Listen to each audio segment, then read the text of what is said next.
At its height, the Roman Empire stretched across 3 continents, from the sandy deserts of North Africa to the cold frontiers of Britain, and from the Iberian Peninsula all the way to the ancient cities of the Middle East.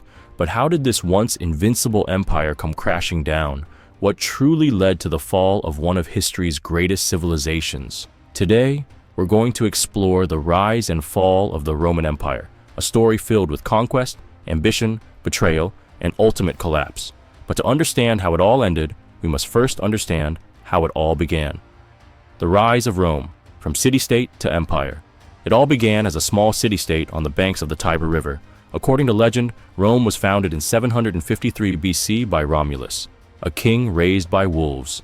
But it wasn't divine destiny alone that forged Rome into an empire. It was the will of its people and the determination of its leaders. By the time Rome had grown into a republic, its armies were already conquering the Italian peninsula.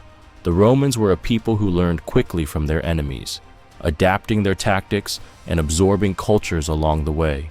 With each victory, Rome expanded, and by the 3rd century BC, it had set its sights on its most formidable rival, Carthage. The Punic Wars, Rome's first test of power. The Punic Wars were Rome's first real test on the global stage, pitting it against Carthage, a powerful city-state in North Africa. The Mediterranean was not big enough for both of these superpowers, and they knew it. Their 3 wars would be among the most brutal and decisive in ancient history. The most famous of these conflicts was the Second Punic War, where Carthaginian general Hannibal Barca defied all odds by marching his army, including war elephants, over the Alps. His bold move terrified the Romans as Hannibal defeated them in battle after battle. The fate of Rome seemed uncertain. However, Rome's determination never wavered. After years of bloodshed, Roman general Scipio Africanus turned the tide by invading Carthage itself. Hannibal was called back to defend his homeland, and Carthage eventually fell. Rome had won. The Mediterranean was now theirs. Rome's victory in the Punic Wars wasn't just about defeating a rival. It marked the beginning of Roman dominance over the Mediterranean, which they would call Mare Nostrum, our sea. It was the first step in Rome's transformation from a republic to an empire. Julius Caesar, the turning point. By the 1st century BC, Rome was no longer a mere republic expanding its territories. It was on the brink of an empire, but it was also facing deep internal struggles. The Roman Senate was plagued by corruption, political infighting, and economic inequality.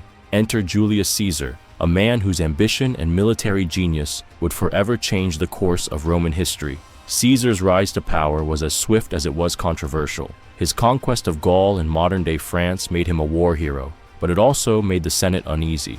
When Caesar famously crossed the Rubicon River in 49 BC, he declared war on the Roman Senate itself, igniting a civil war that would end with him as the uncontested ruler of Rome. His reign was short-lived, but his impact was permanent. In 44 BC, Caesar was assassinated by senators who feared he would crown himself king, but instead of restoring the republic, his death plunged Rome into another series of civil wars. In the aftermath, his adopted son Augustus would emerge victorious, not as a dictator, but as Rome's first emperor, marking the official end of the Roman Republic and the dawn of the Roman Empire.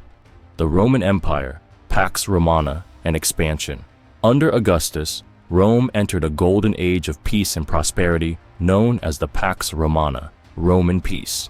This period, which lasted over 2 centuries, saw the empire expand to its greatest territorial reach. Rome's legions marched into Britain, Germania, and even further east into the Middle East, bringing with them Roman law, architecture, and culture. During this time, the empire's roads, aqueducts, and cities flourished. The Colosseum, the Pantheon, and countless other architectural marvels were built. Roman culture, language, and legal systems spread across Europe, North Africa, and the Middle East. The Roman Empire was now the most powerful force the world had ever seen. But even at its height, cracks were beginning to form beneath the surface.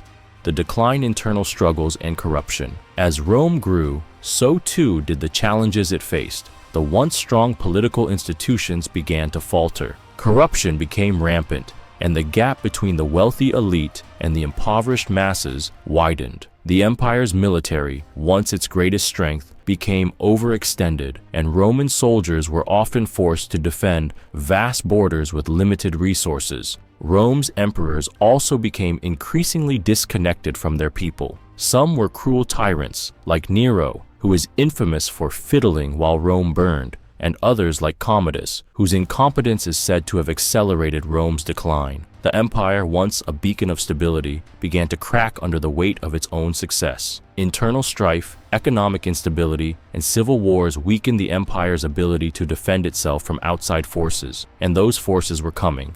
The fall of the Western Roman Empire. By the 4th century AD, the once mighty Roman Empire had split into two: the Eastern Roman Empire, which would later become the Byzantine Empire, and the Western Roman Empire. While the eastern half continued to prosper, the West faced an onslaught of invasions. In 410 AD, the unthinkable happened. The city of Rome was sacked by the Visigoths, led by their king Alaric. Rome, the Eternal City, had been invaded for the first time in nearly 800 years. This was a massive psychological blow to the empire. Over the next several decades, the Western Empire would face invasion after invasion. First the Visigoths, then the Vandals, and finally the Ostrogoths. In 476 AD, the last Roman emperor, Romulus Augustus, was deposed, and the Western Roman Empire ceased to exist. It was the end of an era. The legacy of Rome. Though the Roman Empire fell, its legacy endures. From Roman law to modern architecture to the languages we speak, Rome's influence is woven into the fabric of our world today. The rise and fall of the Roman Empire is a story not just of conquest, but of human ambition, innovation, and the inevitable challenges that come with power. What do you think was the biggest factor in Rome's fall? Was it internal corruption or external invasions? Let us know in the comments below. If you enjoyed this video, make sure to give it a thumbs up, subscribe to the channel, and hit the notification bell so you don't miss our next dive into the incredible wonders of history.